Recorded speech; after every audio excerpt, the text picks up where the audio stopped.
Sitting in the middle of New York Harbor, the Statue of Liberty is one of the most recognizable statues in the world.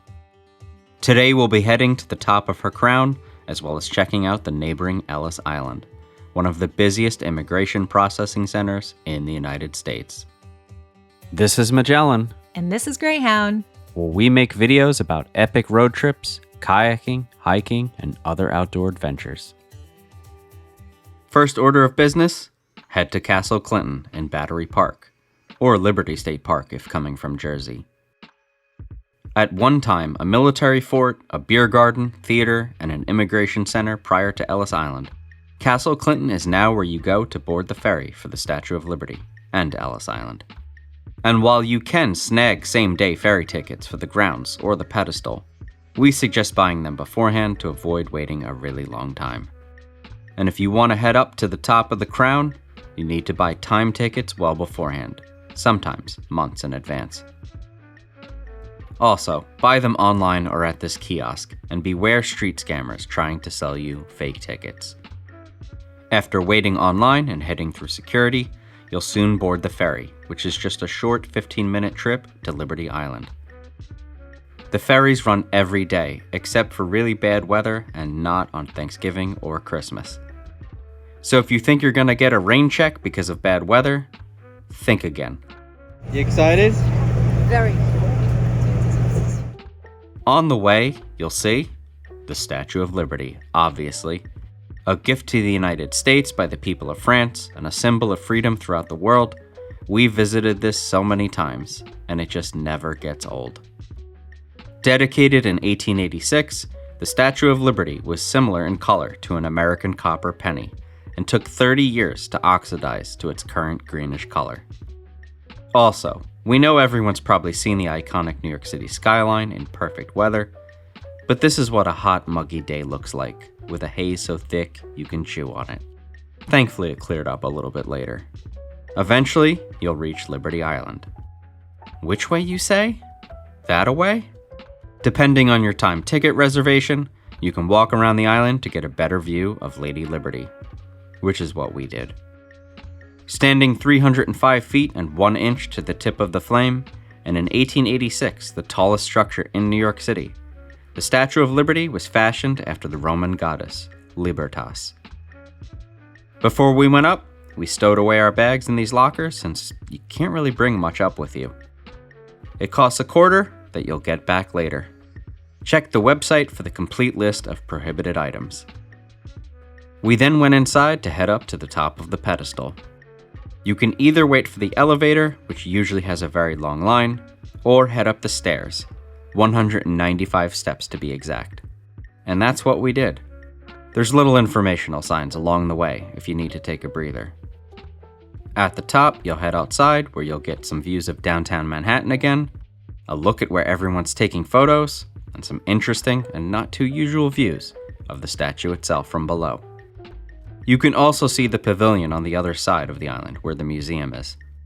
In our opinion, buying a ticket for the grounds and pedestal isn't worth it, even if it's not much more money. Just book in advance and go up to the crown. This is why we're here, and why you should be too. It's 162 steps up this long, narrow staircase. The copper walls, which are about 2.5 millimeters thick, like putting two pennies together, are held up by a restored stainless steel structure, and used to be iron. When I was a kid, I used to crawl on my hands and knees in total fear going up this. Not much easier now, but at least I walk upright. Eventually, you'll reach the top, which isn't very spacious. Here you'll get views of the tablet inscribed with July 4th, 1776, the date of the Declaration of Independence. Some looks at the points on the crown, and Lady Liberty's arm holding up the torch, as well as Brooklyn, Governor's Island, and New York Harbor. You really get perspective of how far you are up by checking out people taking photos below. How does it feel to be at the top, Ma? Hot and exhausting, but exhilarating. Loving every minute of it. Thank you. Eventually, you'll make your way down to the pedestal, outside again, and down to the ground level. Just remember to keep looking back, because it's always a different view that you'll get. Next stop, the museum. Here, you can learn the history of the Statue of Liberty, formerly known as Liberty Enlightening the World. Read the Emma Lazarus poem, Give me your tired, your poor, your huddled masses yearning to be free. Or check out the original torch, which was replaced in 1984. A model of the face, the feet, and various exhibits. It's pretty fascinating. Lastly, before we head to Ellis Island, just know that there's a cafe to get something to eat or drink, and a gift shop if you're looking for a souvenir. Oh, and it got nicer outside, so we had to check this out one last time. And with that, we hop back on the ferry. Destination, Ellis Island.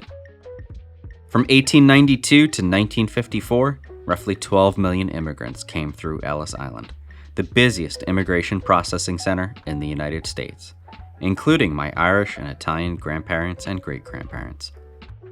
This enormous building is the National Museum of Immigration, and this is where it all began for a lot of people. It's very likely if you're watching this video and you live in the US that one or many of your ancestors, if before 1954 when it closed, came through here and began their new lives. As you enter the museum, you'll be in what was once known as the baggage room, where immigrants would have their baggage inspected. There's also signage to the rest of the museum, a bunch of exhibits, a gift shop, and a world migration globe.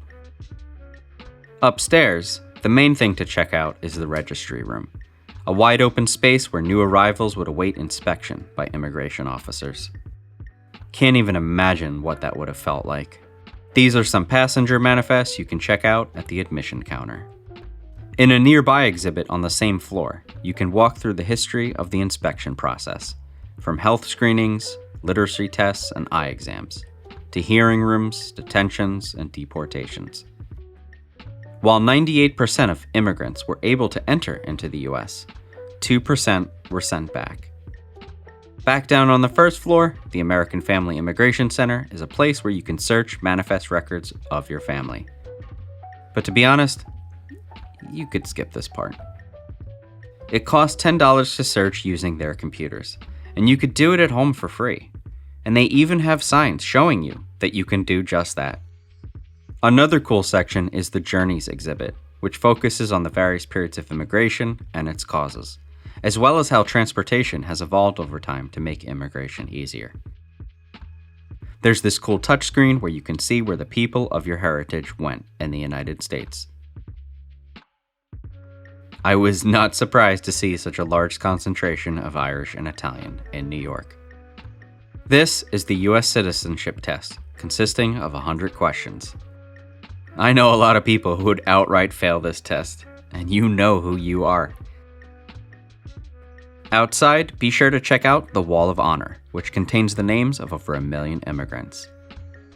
And that is Ellis Island. Be sure to count on my mother to meet and chat up people from London, and be sure to check out our next video. We'll see you on the trails or in the water.